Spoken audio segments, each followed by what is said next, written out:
Olá pessoal, você já se perguntou o significado da expressão claro enigma que dá título ao livro de poesias de Carlos Drummond de Andrade? Pode observar nessa primeira tela, a expressão claro enigma é uma expressão composta de uma figura de linguagem bastante conhecida da literatura. Trata-se de uma figura de linguagem que marca a oposição e o nome dessa figura é oxímoro. O que isso quer dizer? Quer dizer que claro é uma coisa que está clara e enigma é um mistério. Como que pode ser ao mesmo tempo um enigma e pode ser ao mesmo tempo uma coisa clara? Muito bem, o título dessa obra é dado em função de uma estrela chamada Arcturo. E a estrela para nós ela corresponde ao claro enigma, por quê? Porque você pode olhar para uma estrela, você pode perceber a luz dessa estrela, mas ao mesmo tempo ela está tão longe que ela se configura aí para nós, então um grande enigma, ok? Essa é a ideia inicial. Vamos então começar pensando como foi que Drummond chegou a ser o poeta que se tornou.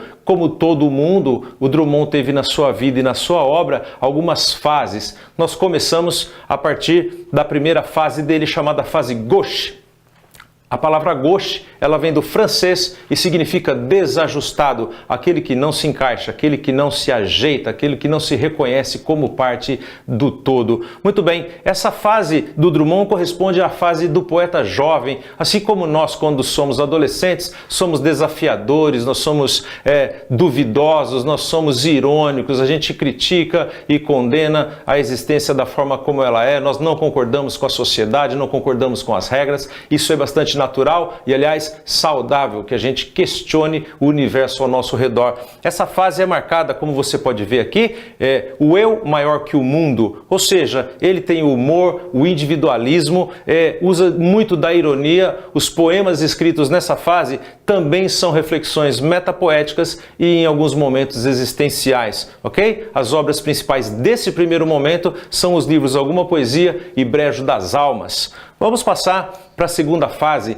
Drummond cresceu, envelheceu e, como toda pessoa que envelhece, o Drummond passou a sentir insegurança, medo e dúvidas mais sérias que correspondem ao amadurecimento natural em todas as pessoas, ok? Muito bem, essa segunda fase é chamada de fase social e também traduzida pela literatura como uma fase do eu menor que o mundo. Esse eu menor que o mundo é um eu inseguro. Ele deixa de lado o individualismo, ele passa a ter uma postura muito mais engajada. Vamos lembrar que essa fase corresponde a um período em que nós estamos vivendo, os períodos da proximidade da Segunda Guerra Mundial. Então é um momento, digamos assim, de muita preocupação, apreensão. O Drummond, como um homem adulto e maduro, ele tem medo. E aí, nesse caso, a gente teria na Segunda Guerra Mundial um cenário geral, né, mais historicamente comprometedor aí da segurança mundial, mas no Brasil a gente tem a ditadura de Getúlio Vargas. Isso é importante que você acabe guardando, ok? As obras desse momento, pelo menos as principais, Sentimento do Mundo, José e a Rosa do Povo, publicado inclusive ao final dessa Segunda Guerra. Muito bem?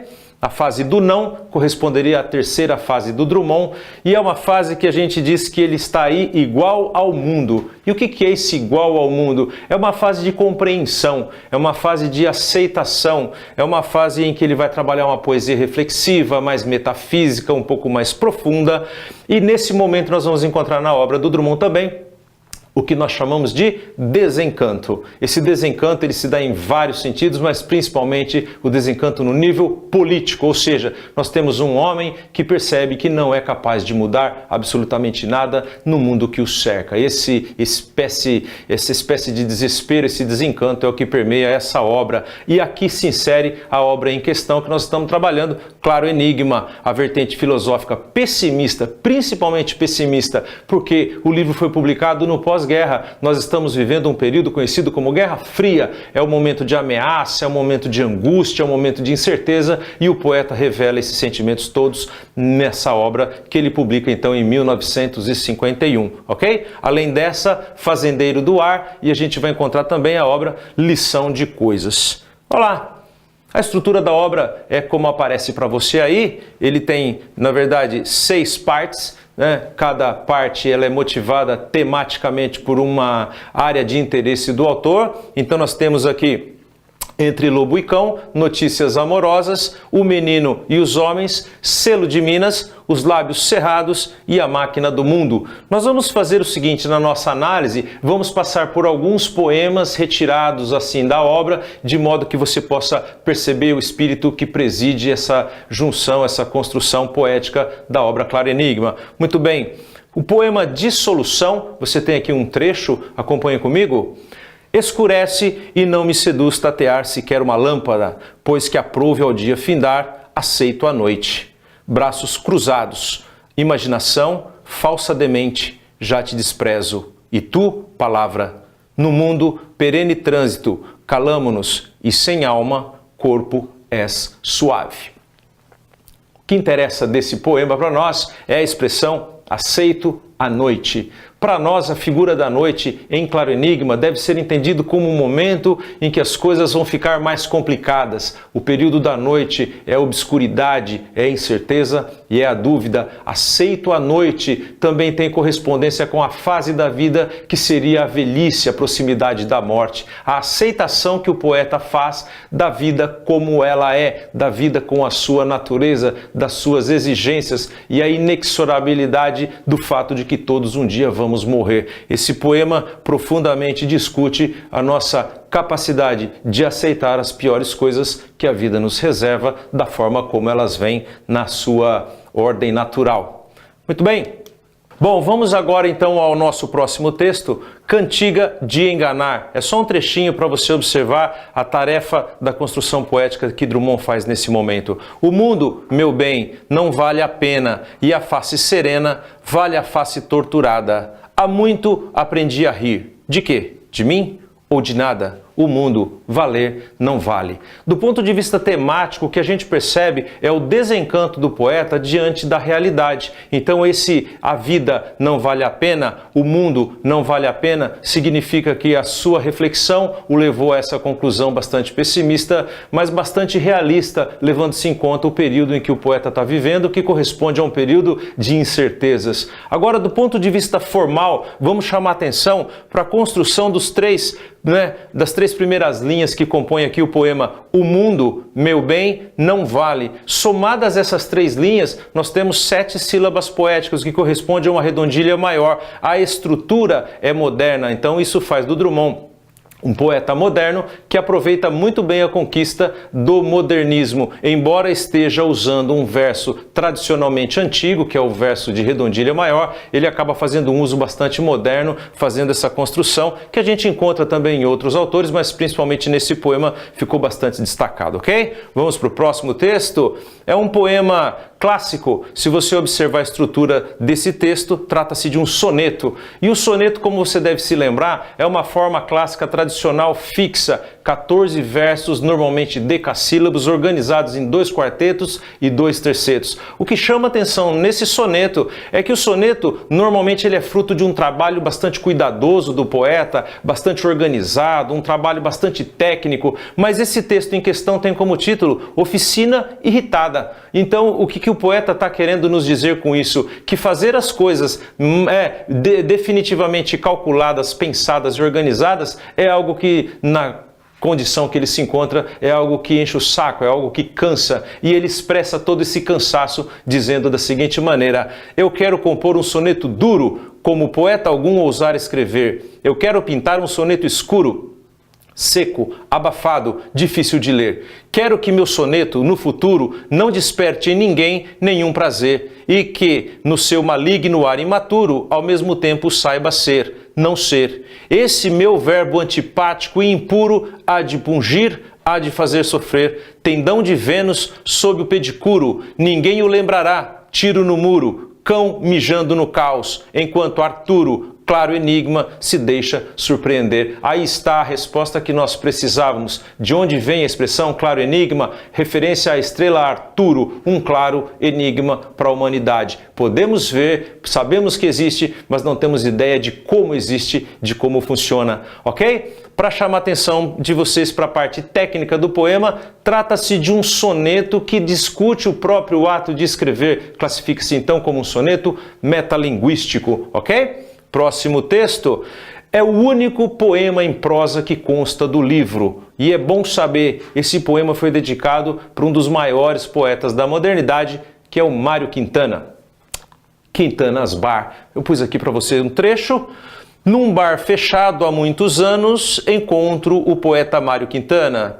Tão simples reconhecê-lo, toda identificação é vã. Em algum lugar, vai rorejando amanhã. Falando em voz baixa, nos entendemos. Eu de olhos cúmplices, ele com seu talismã. Assim me fascinavam outrora as feitiçarias da preta na cozinha de Picumã. Agora voamos sobre os tetos a garupa da bruxa estranha. Para iludirmos a fome que não temos, pintamos uma romã. O poeta aponta-me casas, a de Rimbaud, a de Blake e a Gruta Camoniana.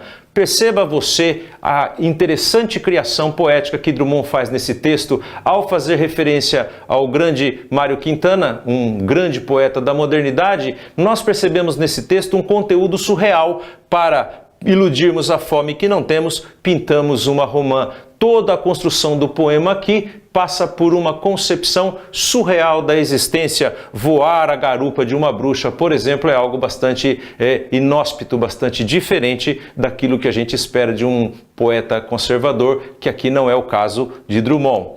Muito bem, um dos poemas mais sensíveis faz referência à sua antiga Minas Gerais. Drummond dedica um poema para Ouro Preto e esse poema é absolutamente cheio de reflexões absolutamente densas, reflexões profundas que fazem o papel de dar para esse livro um livro absolutamente sensível em relação à história do poeta em Minas Gerais. Diz o texto aqui no trecho que nós apresentamos para você. Sobre o tempo, sobre a taipa, a chuva escorre. As paredes que viram morrer os homens, que viram fugir o ouro, que viram finar-se o reino, que viram, reviram, viram, já não veem, também morrem. Observe que o texto também é metrificado, existe aqui da segunda para a terceira linha um fenômeno conhecido como enjambement, as paredes que viram morrer os homens, o texto começa na segunda linha e se completa na terceira linha. Essa técnica é uma técnica bastante cara aos poetas clássicos, Drummond faz uso disso sem nenhuma restrição, considerando que ele é um poeta da segunda geração moderna, portanto não tão radical com relação à negação do passado, quanto os poetas que o antecederam. Muito bem, na próxima imagem nós temos aqui os recursos poéticos que Drummond utiliza para a construção de Claro Enigma. Então, num primeiro momento, vale a pena lembrar o quê? Que Drummond faz uso das formas clássicas, as mesmas formas clássicas negadas pela primeira geração do modernismo. Drummond simplesmente utiliza sem nenhum pudor, porque ele não tem que dar satisfação das suas escolhas poéticas a ninguém. A forma clássica que ele utiliza do soneto, ele utiliza os tercetos, ele utiliza os versos dísticos, ele faz intertextualidade com outros poetas, inclusive poetas clássicos, como o caso de Camões.